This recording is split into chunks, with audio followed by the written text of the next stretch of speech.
人人认得那花篮年画上的熟面孔，供奉千年，却从未被真正记住。人人都认得他的花篮，却没人说得清他是谁。今晚，咱们一起去找那个藏在花篮背后的人。故事要从唐代说起。如果非要给蓝采和找一个坐标，大概是公元7世纪到8世纪之间，唐高宗到唐玄宗的年代，那是中国历史上最繁华的时期。长安城的街市上挤满了胡商、诗人、歌女和道士，空气中飘着酒香和香料的味道，人人都觉得好日子会一直过下去。关于蓝采和的来历，正史上只有6个字，不知何许人也。没有姓名，没有籍贯，没有父母，没有家族背景。在讲究门第出身的唐代，他像一个从天而降的灵，被扔进了喧嚣的人间。老百姓不相信一个神仙会没有来历，于是流传最广的说法是，他本名许坚，自幼父母双亡，12岁就跟着姐姐嫁到一户姓杜的人家，寄人篱下，看人脸色长大。姐姐在杜家日子也不好过，能给她一口饭吃已是极限，多余的一句暖心话都匀不出来。她从小学会了看眼色，藏心事，在人前总是一副乖巧讨喜的模样，人后却沉默得像一块石头。转折发生在她13岁那年，洛阳教坊来民间选童子学艺，一眼相中了他。这孩子生得眉清目秀，嗓子清亮，更难得的是一股天然的机灵劲儿。对许坚来说，教坊不是最优的选择，但比起寄人篱下，那里至少有饭吃，有床睡，有人教本事。他几乎没有任何犹豫，就跟人走了。进了教坊，他像一块干透了的海绵被扔进水里，学唱学念，学做学舞。别人练1遍，他练3遍，别人歇了，他还在练。短短几年，他从一众学徒中脱颖而出，不到20岁就成了洛阳城里最红的伶人。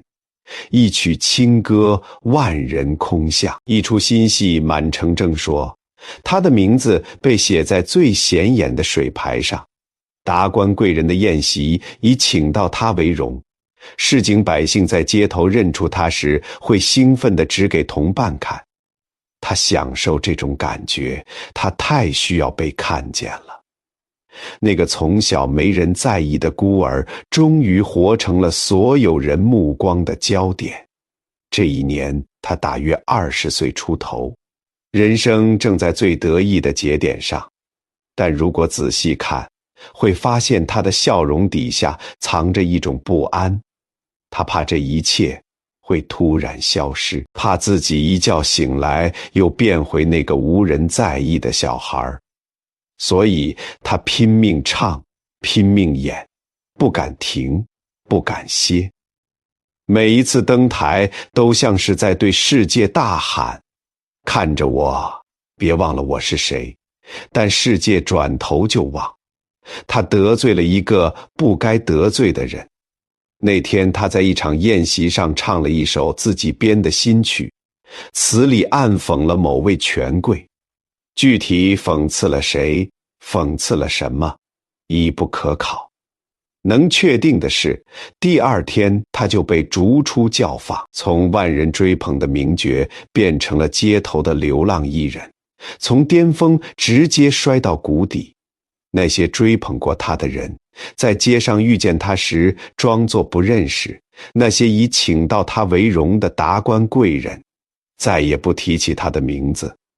他从一个有名有姓的人变成了一个可以被忽略的存在。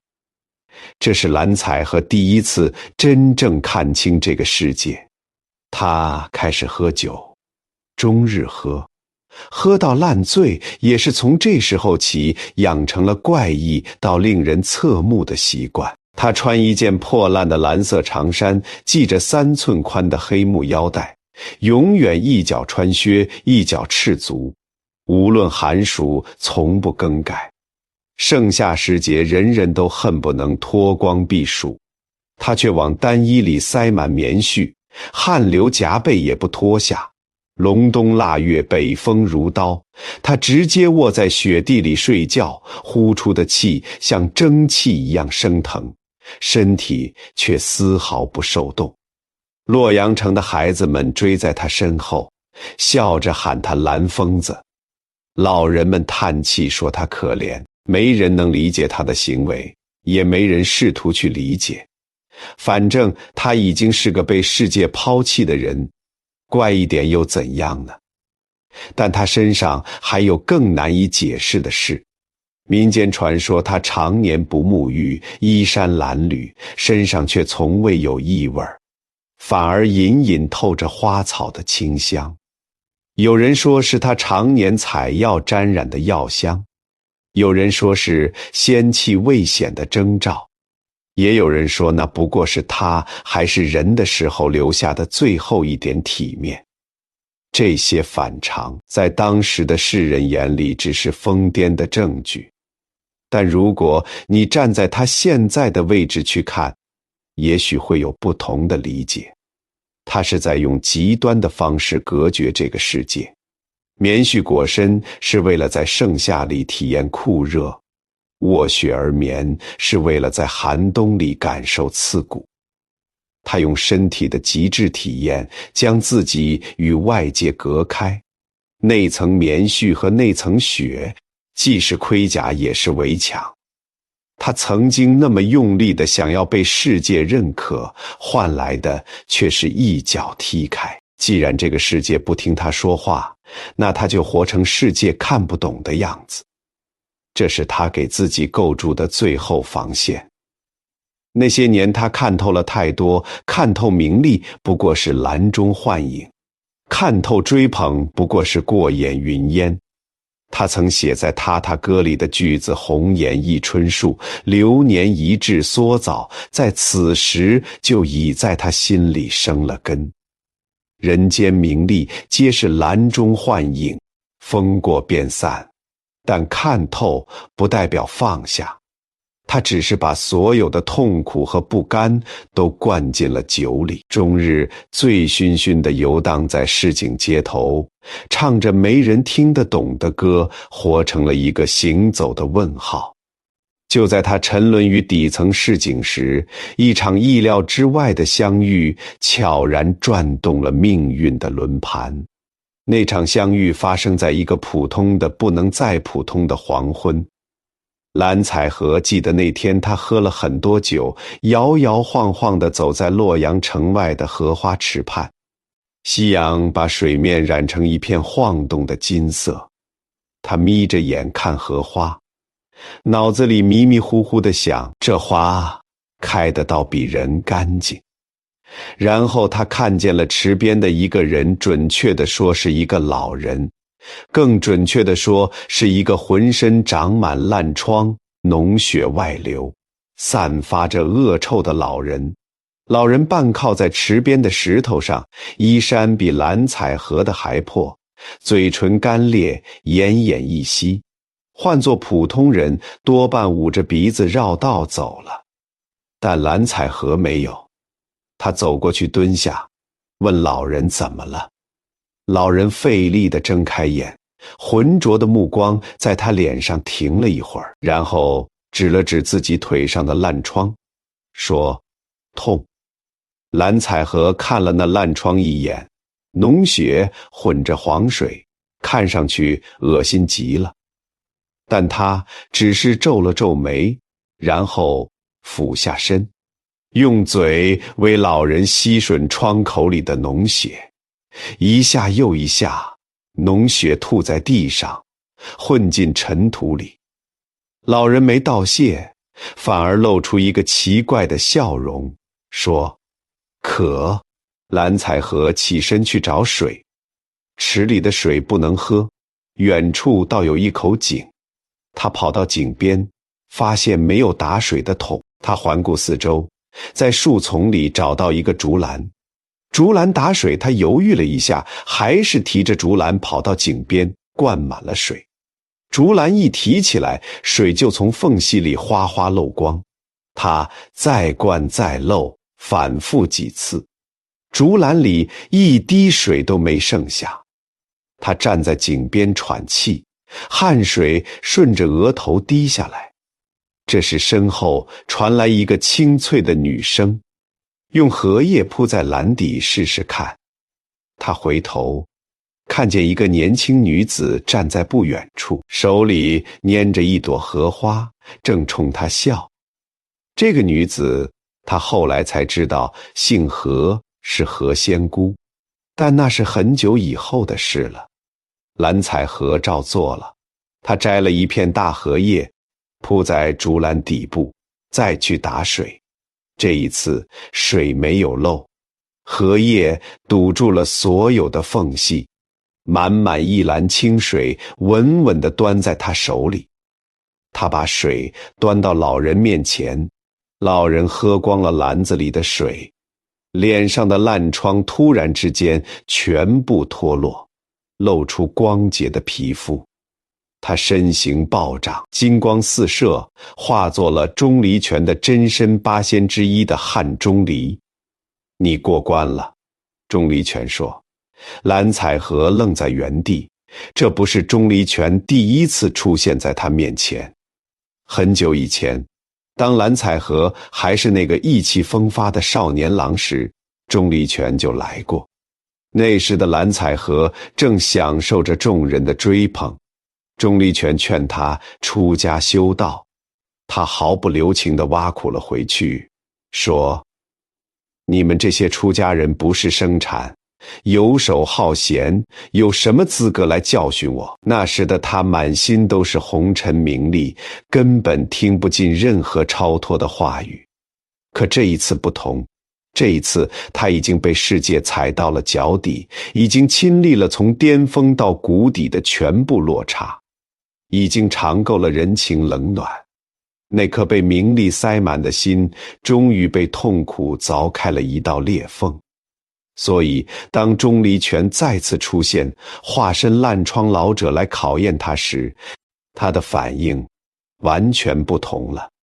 他没有嫌弃老人的污秽，因为他自己就是被世界嫌弃的人。他没有嘲笑竹篮打水的徒劳，因为他自己这半生就是一场徒劳。那道裂缝里有什么东西正在萌芽，但即便如此，他仍在犹豫。修行意味着彻底放弃世俗的一切清规戒律，晨钟暮鼓，再也不能喝酒，再也不能唱歌，再也不能想哭就哭，想笑就笑，他舍不得。钟离权没有逼他，只是留下一句话：时候到了，你自己知道。然后消失了。蓝采和站在荷花池边，天色已经彻底暗下来，手里的竹篮还在湿淋淋的，荷叶贴着篮底。他看着那个空空的竹篮，忽然觉得很像自己，看起来能装很多东西，其实什么都留不住。他等了30年的答案，也许就是这个：空篮本就该是空的。当世俗的最后一寸立足之地崩塌，他终于不得不直面那条从未设想过的道路。那根最后的稻草落下来的时候很轻。那天，蓝采和在官府安排的演出中迟到了，或许是因为宿醉，或许是因为他在街头被什么事绊住了脚。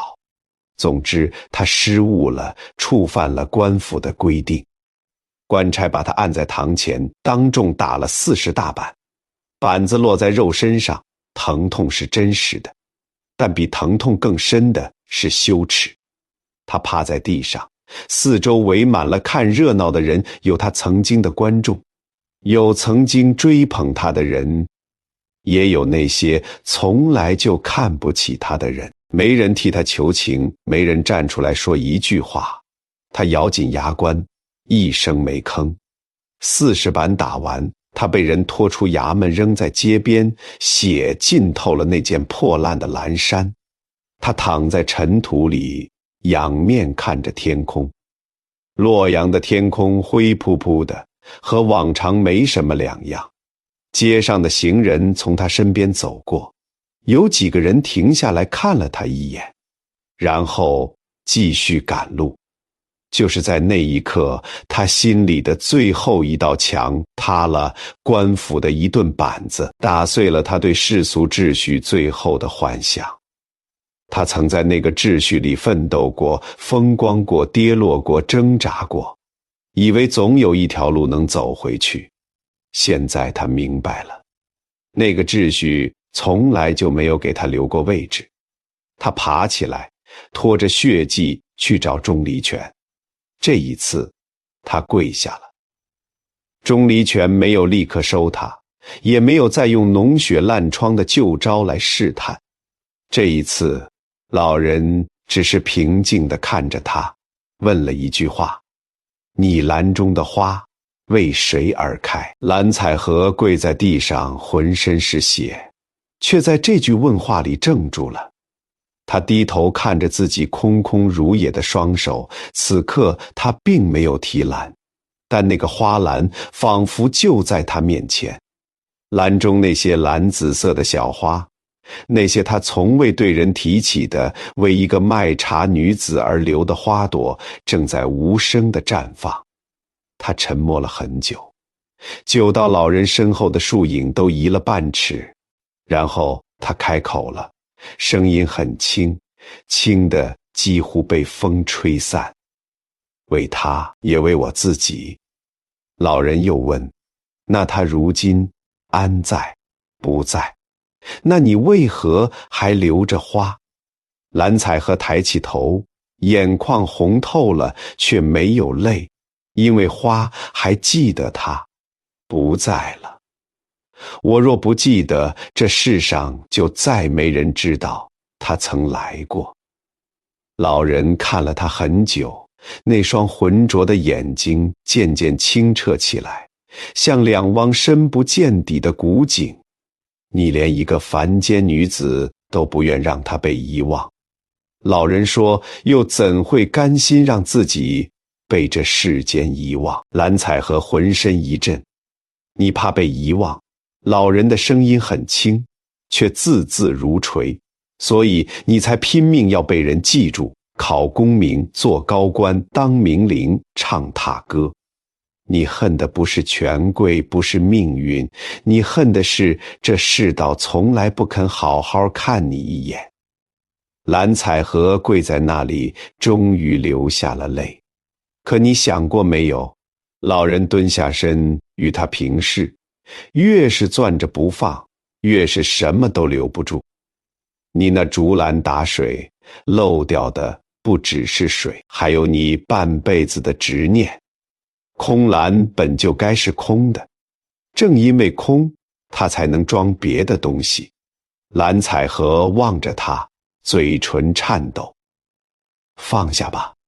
老人站起身，背对着他，放下那些非要被记住的执念，提着空篮往前走。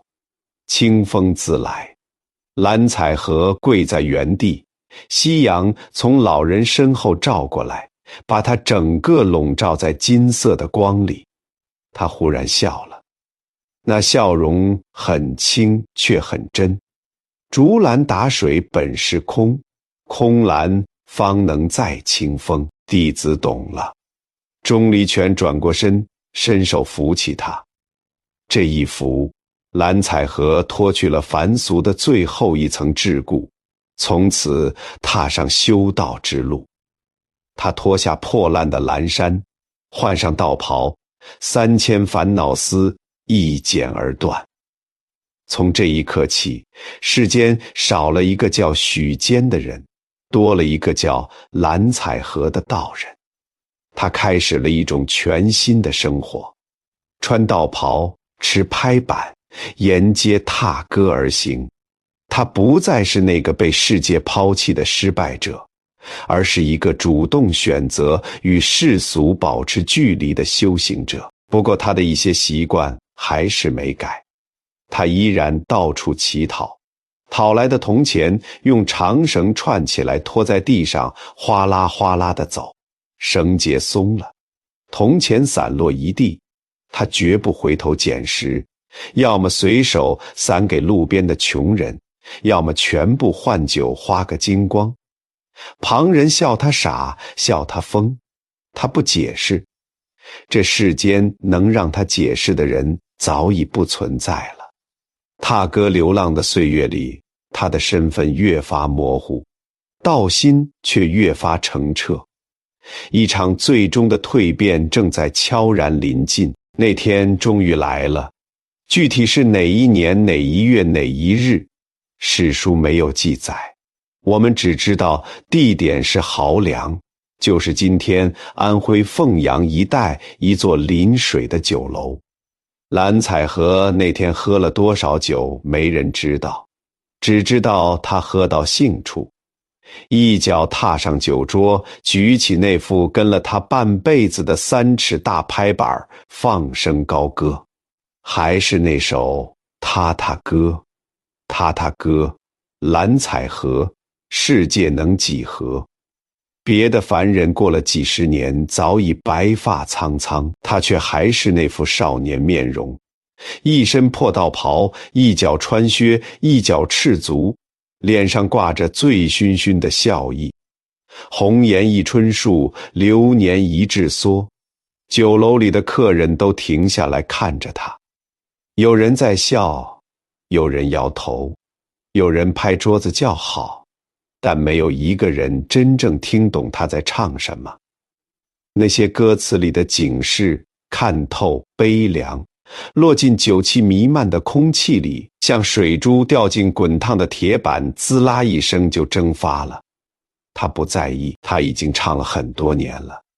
忽然，酒楼外传来一种声音，很轻很细，像云雀在极高的天际啼鸣，又像风吹过竹林的沙沙声。但那不是鸟鸣，也不是风，那是云鹤的厉叫和云层之上飘来的笙箫之声。蓝采和停下拍板，抬头望向窗外，他的脸上没有惊讶，只有一种释然的笑。来了，他说，他把手里的拍板扔在地上。这副拍板叫弹板，也叫云阳板，是他最早的随身法器，陪伴他走过了数十年的流浪踏歌。此刻他落在地上，发出一声清脆的响，然后他脱靴，另一只光着的脚终于不用再踩地上了。靴子被他一脚踢到角落，他解下腰间的3寸黑木腰带，腰带落地时带倒了桌上的酒壶，壶嘴里的酒洒了一地。最后他脱下那件穿了一辈子的破烂蓝衫，光着上身站在桌上，他的身体在阳光下泛着淡金色的光。酒楼里所有人都呆住了，云鹤与笙箫的声音越来越近，整座酒楼被一种奇异的光笼罩。蓝采和赤着脚走下酒桌，穿过围观的人群，走到酒楼门口，人们自动为他让开一条路。他站在酒楼门口，抬头望向天空，白云之间隐隐可见仙鹤盘旋，金光流溢。他笑了，那是一个释然的，终于放下一切的笑，抛尽人间俗物，终把自己活成空蓝。他冉冉升空，在众人的注视中越升越高，越来越小，最终消失在云层之间。地上留下他的靴子、腰带、拍板和那件破烂蓝衫。酒楼里的人跪了一地，惊为天人。他们奔走相告，说蓝采和成仙了。是的，他成仙了，但他的凡间遗迹还留在那里，尤其是那副3尺檀木拍板，被后人捡起奉为法器。而这副拍板，日后将在东海之上掀起另一场滔天巨浪。后来，蓝采和应铁拐李之邀，在四川石笋山聚仙会中正式列入8仙，位列第6位。仙名初定，位列仙班，长生不死，遨游3界。但成仙并非人生终点，踏入仙班的他将要面对一场更彻底的身份消解。成为8仙之后的日子和蓝采和想象的不太一样，他本以为成仙是终点，后来发现只是换了个地方继续赶路。天上的规矩不比人间少，蟠桃会要参加，仙班会议要到场，各路神仙之间的迎来送往，比人间的官场应酬还累。不过也有好处，至少不用再受穷了。那一年，西王母的蟠桃盛会，8仙联袂赴宴，琼浆玉液，鲜果蟠桃，众仙觥筹交错，其乐融融。蓝采和坐在席间，拍板放在手边，花篮放在脚边，喝了不少仙酒。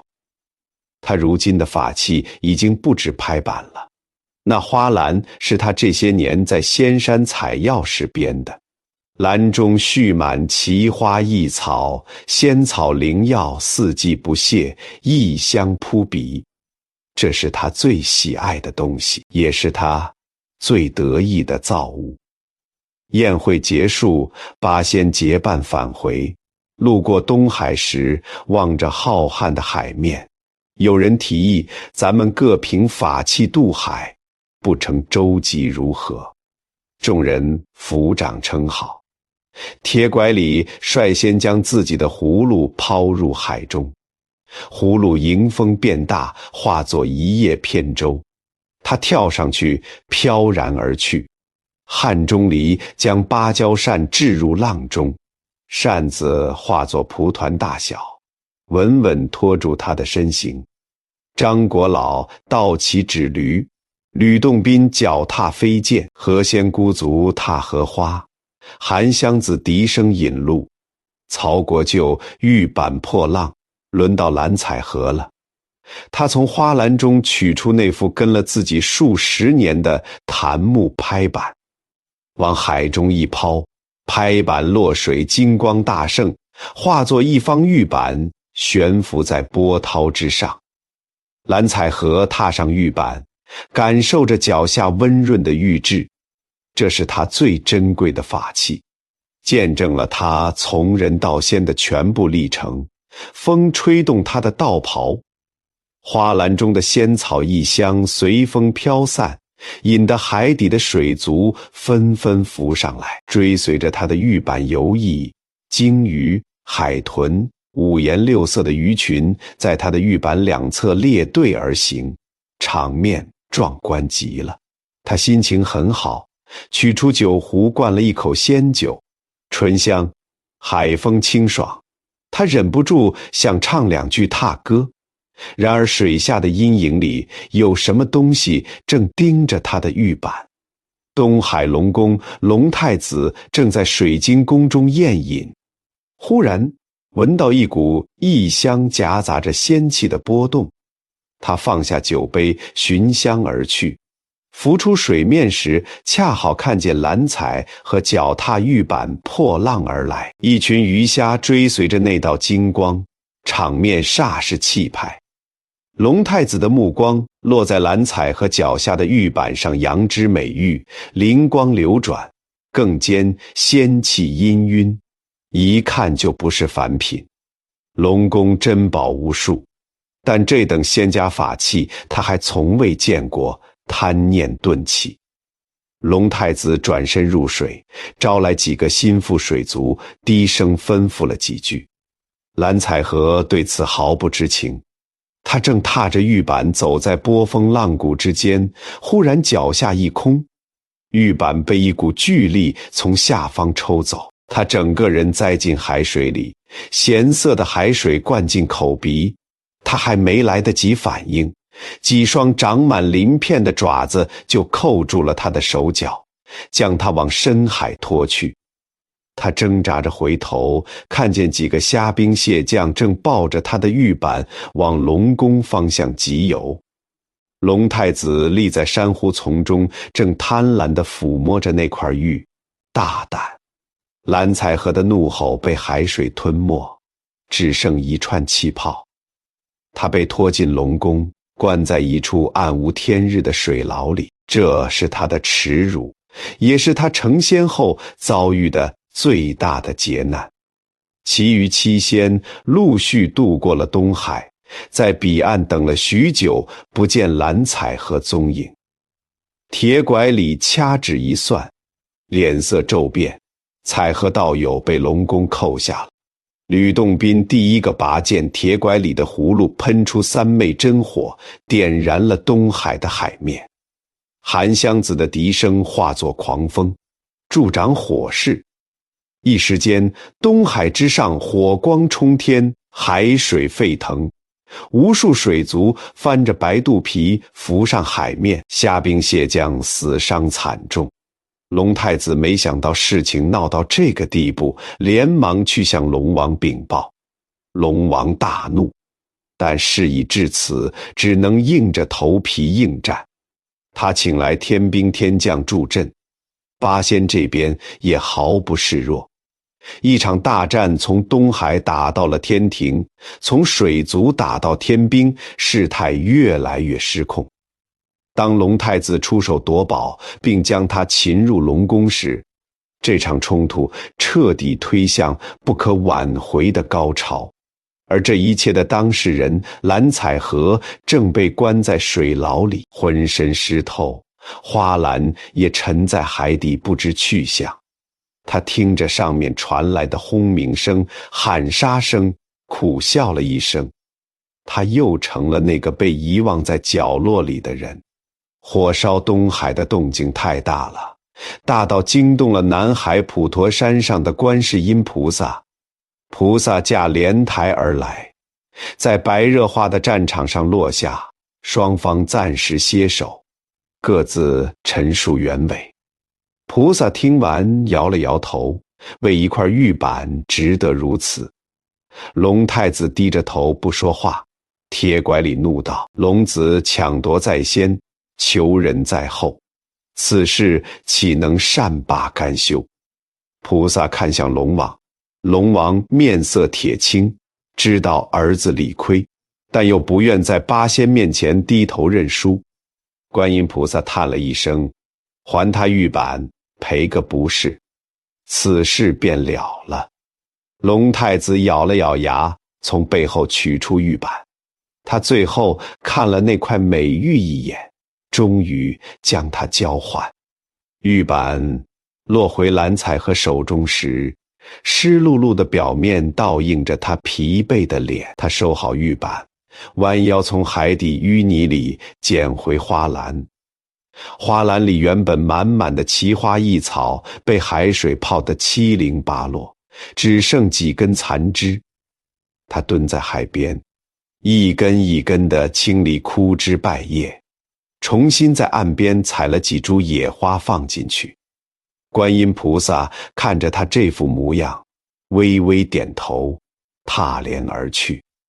龙族收兵回宫，东海的火焰渐渐熄灭，海面恢复了平静。八仙重新聚首，七嘴八舌地询问蓝采和有没有受伤。他摆摆手说：没事儿。众人义愤填膺地骂龙太子贪婪无耻，说要不是观音菩萨拦着，非得把龙宫掀个底儿朝天不可。蓝采和听着笑了笑，没有接话。风波平息了，八仙继续上路，谈笑风生，仿佛刚才的大战只是一段无伤大雅的小插曲。但蓝采和走在队伍的最后面，脚步比来时慢了很多。他看着前面那7个并肩而行、替他出头的道友，心里忽然涌起一股复杂的感受：感激。是的，但感激之外，还有另一种无法言说的情绪。他不是这场战争的主角，七仙为他打的这场仗，与其说是为了他本人，不如说是为了八仙的面子。仙家的尊严，那块稀世玉板，以及他们兄弟之间不容外人欺负的义气。他蓝采和被关在水牢里的那几个时辰，挨了什么罪，想了什么事，怕不怕，恨不恨，除了他自己没人知道，也没人在意。很多年后，这场大战被编成了戏，印进了年画，刻成了画本。民间说书人把火烧东海讲得绘声绘色，孩子们听得眼睛发亮。而当他听到那句只记火烧东海，少提被囚蓝采和的街头评价时，他才真切地意识到自己的存在感原来还不如一块玉板。众人争抢篮中玉板，无人在意提篮之人。他忽然有些怀念那把散落在酒楼地板上的铜钱，那件扔在角落里的破烂蓝衫。那时候他穷，但至少他还能感觉到自己是自己。现在的他位列仙班法宝，玉板天下皆知。可那个叫许坚的少年，那个被逐出教坊的伶人，那个在街头唱踏歌的流浪艺人，已经越来越模糊了。这一场风波平息后，他的鲜明更盛，可属于他自己的痕迹却越来越淡了。时光流转，朝代更迭，唐代变成了宋代，宋代又变成了元代。蓝采和有时会降临人间，在某个酒馆喝2杯，或者站在街头看一会儿热闹。他穿着道袍，提着花篮，和年画上画的一模一样。但奇怪的是，已经很少有人能认出他了。认出他的时候，也常常认错。他见过一个戏班子在庙会上演八仙戏，台上的蓝采和是个涂脂抹粉的小花脸，走路一蹦一跳，说话尖声尖气，专管插科打卡。台下的观众笑得前仰后合，说这个蓝采和真好玩。他坐在角落里也笑了，笑完之后喝光了壶里的酒。元代是个分水岭，那时的文人不能考科举，失去了传统出路，只能写戏为生。有个不知名的剧作家以蓝采和为原型写了一出杂剧，叫《汉钟离度托蓝采和》。在那出戏里，他被赋予了一个完整的世俗身份，一名蓝采和，本名许坚，伶人教坊出身。戏里他有妻子叫喜千金，有儿子叫小采和，有儿媳叫蓝山景，有2个表兄弟叫王把色和李伯头，都是伶人同行。戏里他贪恋凡尘，几次拒绝出家，最后因失误官身被官府打了40大板，走投无路时才终于跪在钟离权面前，踏上修行之路。元杂剧给了蓝采和一个完整的人生，但他看着台上那个与自己同名同姓、经历相似却面目全非的角色，心情很复杂。戏里的蓝采和有了家人，有了职业，有了社会关系，看起来比真实的他更鲜活，更立体。可那个真实的他呢？那个从小父母双亡、寄人篱下的孤儿是真的吗？那个被逐出教坊、流落街头的伶人是真的吗？那个在荷花池畔吮吸烂疮脓血的流浪汉是真的吗？哪一个都不是他。这些不同的版本像一面面哈哈镜，每一面都照出了一个蓝采和，但每一面都扭曲了原来的模样。而当他试图找到那面能真实映照自己的镜子时，他发现那面镜子根本不存在。他的面容已经被历史、传说、戏曲、年画共同捏成了一个面目模糊的符号。更荒诞的事情发生在明清时期，不知从哪一年开始，民间年画和戏曲舞台上忽然出现了女相的蓝采和。画师们把她的面容画得越来越柔和，戏班子开始用旦角来演她。她手里永远提着一个精美的花篮，篮中鲜花盛开，和她柔美的面容相得益彰。民间百姓看着年画里的蓝采和，想当然地以为她是八仙中唯一的女仙，和何仙姑凑成了一对，甚至有人编出她和何仙姑是一对仙侣的故事，编得有板有眼，流传得满城皆知。蓝采和第一次看到自己的女相年画时，站在画摊前愣了很久。画上的那个人面容姣好，眉目含情，提着他最熟悉的花篮，站在祥云之上。那个人的名字也叫蓝采和，但他不认识那个人，连性别都能被后人随意改写，还有什么是不能被改变的？唯一稳定流传下来的是那首踏踏歌和那只永远盛满鲜花的花篮。花篮成了他最核心的符号，足以让他在神仙谱系中占据一个稳固的位置。人们不需要知道他是谁，只需要知道他是提花篮的仙人，这就够了。明清两代，他的形象被固化到几乎无法动摇的程度，一个讨喜的、无害的、面目模糊的仙人符号，能广施药草救助百姓，却无人过问他的喜怒哀乐与过往。他甚至被民间尊为花神和医药神，庙里香烟缭绕，信众虔诚跪拜求药、求子、求平安。但没有一个信徒知道花神的真实生辰是哪一天，没有一个人知道他喜欢吃什么，讨厌什么，怕什么，爱过谁。他被永远封存在那个花篮里了。千年之后，花篮仍在，提篮人已成空影。他站在自己的神庙外面，透过缭绕的香烟，看着神龛里的塑像。那个塑像穿着不男不女的袍子，提着一个过于巨大的花篮，脸上挂着标准化的慈悲微笑。香客们跪在塑像面前，口中念念有词，祈求花神保佑，祈求药神赐福。没有人抬头看他一眼。他转身离开，风吹过来，花篮里的蓝紫色小花朵轻轻晃动。那种花叫彩兰花，不知道什么时候人们给它取了这样一个名字。据说是因为蓝采和的花篮里永远有这种花，所以叫彩兰花。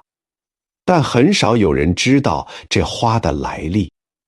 很久很久以前，在蓝采和还是个凡人的时候，在他还没成仙，还在洛阳街头流浪踏歌的年月里，他曾遇见过一个卖茶的女子。他爱听她的踏歌，他爱喝她的茶，他最喜欢的花就是这种蓝紫色的小花。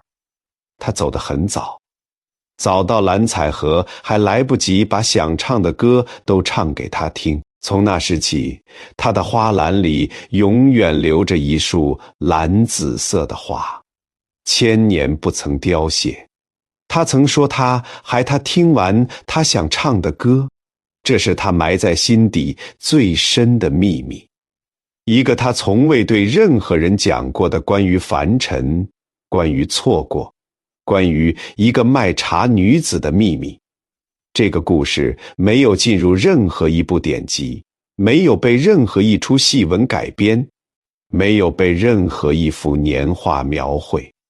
千百年来，它只在花篮中那束永不凋谢的蓝色小花里无声地活着，而如今莲花的名字都变成了它的符号。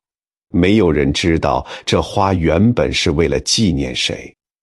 他站在云端，望着下面熙熙攘攘的人间。有人在唱他写的踏歌，有人在供他的神像，有人在画他的年画，到处都是他的名字，到处都不是他。他终于明白，他渡得过生死劫，渡得过世俗劫，却终究渡不过被遗忘这一劫。回望蓝采和的一生，你会看到一个不断被消解的过程。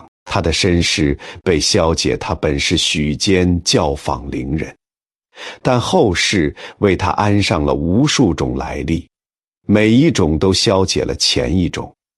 他的经历被消解伶人、乞丐、仙人，身份跳转太剧烈，没人能拼出一个完整的故事。